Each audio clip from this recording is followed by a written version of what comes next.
Alhamdulillah dapat SPM 2016 mendapat keputusan 11A+. Pertama sekali yang paling utama Alhamdulillah diucapkan sebab semuanya hanya dengan kuasa Allah. Jadi syukur kehadrat ilahi. Lepas tu terima kasih kepada kedua ibu bapa saya, mak saya Dahliana binti Muhammad Dagang dan juga abi saya Muhammad Fauzi bin Ibrahim.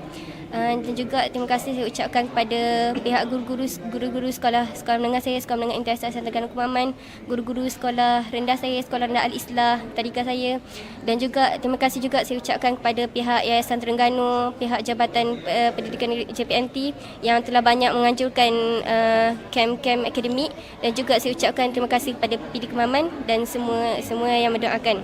Kalau dari segi belajar tu saya cara belajar saya biasa-biasa je. Tapi yang paling penting sebenarnya ialah yang first kali ialah hubungan dengan Allah lah. Sebab kalau kita nak belajar ni, kalau kata Allah tak nak bagi ilmu tu masuk dalam kepala kita, memang tak boleh nak masuk. Jadi yang paling utama sebenarnya sebelum kita belajar memang kena berdoa minta dengan Allah, dan cuma Allah je yang boleh bagi ilham waktu kita jawab periksa. Maksudnya semuanya hanya dengan izin Allah lah. Jadi maksudnya kena jaga hubungan dengan Allah, yakin dengan Allah, dan jaga hubungan dengan mak ayah, adab dengan mak ayah. Lepas tu jaga hubungan dengan guru-guru lah yang untuk dapatkan keberkatan, jaga adab dengan mereka yang bagi ilmu kat kita. Lepas tu jaga hubungan dengan kawan-kawan dan kawan kerabat sekalian lah. Sebab itulah kan Allah ada kata kan, kalau kita dalam hidup ni sebenarnya dua benda yang paling penting, hablum minallah dan wa hablum minan nas. Jadi hubungan dengan Allah dengan hubungan dengan manusia lah yang paling penting sebenarnya. Itu je lah insya-Allah. Sepatutnya kalau sebelum kita mula study tu, pagi-pagi tu utamakan baca Al-Quran dulu. Kenapa kita nak perlu, sebab kita tujuan hidup kita ni sebenarnya untuk beribadah je. Jadi yang paling penting sebenarnya bangun pagi tu bukannya buka buku akademik dulu, buka Al-Quran dulu, biar kita dapat keberkatan. Sebenarnya itulah cari redha Allah lah lepas baru ni.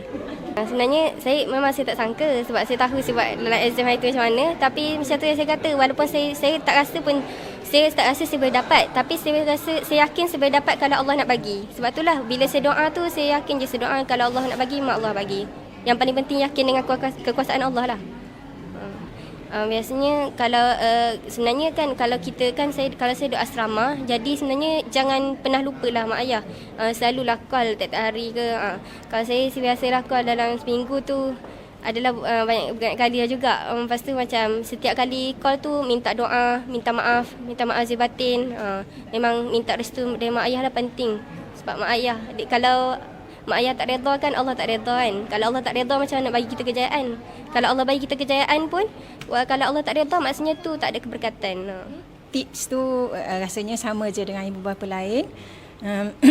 Di mana daripada dalam kandungan lagi saya sentiasa membaca Quran lah, macam yang kita tahu kan 3 surah tu, surah Luqman, surah Maryam dengan surah Yusuf kan. Lepas tu kalau kata kita tak mengaji pun, kita naik kereta tu kita pendengarkan tape kan, daripada dalam kandungan lagi lah tape bacaan Quran kan.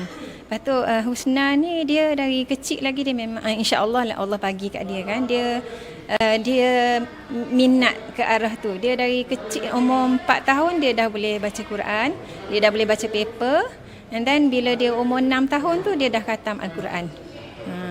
Macam tu lah. Jadi dari segi pemakanan tu memanglah kita kena jaga jugalah kita elakkan dari makanan syubhah kan.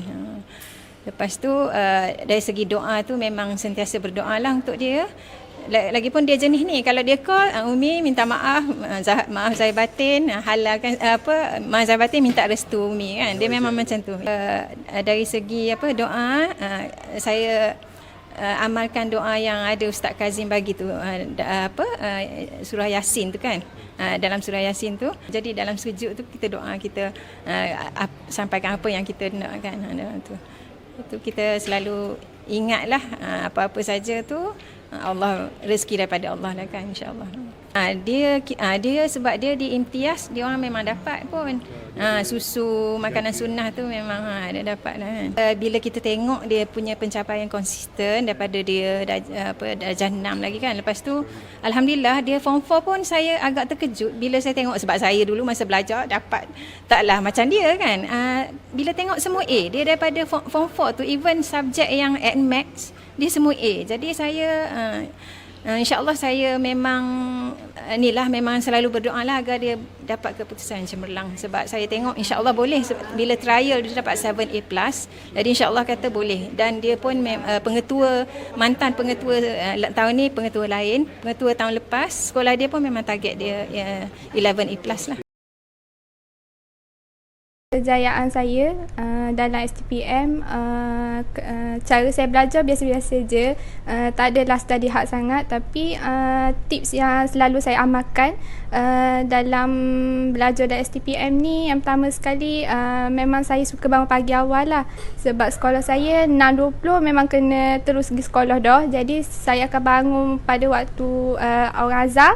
Saya bangun dan selepas solat subuh tu memang saya amalkan baca surah Yasin. Sebab mak saya memang pesan baca Yasin umur pagi-pagi supaya memudahkan urusan saya untuk belajar pada hari tu kan. Kemudian saya amalkan bacaan surah Al-Waqiah dan Al-Rahman selepas waktu asar. Ni tips ni daripada ustazah saya, Ustazah Aribah. Dia memang suruh saya amalkan surah Al-Waqiah dan Al-Rahman ni untuk memudahkan rezeki saya. Sebab kita nak berjaya kena yakin dengan Allah, memang kena minta permudahkan daripada Allah, memudahkan urusan kita. Jadi tips saya lagi, study, saya memang study pada waktu yang sesuai lah. Kalau saya stres, saya memang duk study. Saya akan buat satu aktiviti yang boleh entertain saya. Maksudnya kita dengar lagu sekejap, tapi janganlah sampai meleret. Kita kena ada limit dia. Jadi kalau stres, dengar lagu ke ataupun baca Al-Quran sikit-sikit, kemudian sambung balik study bila hilang stres tu. Tips tu saja.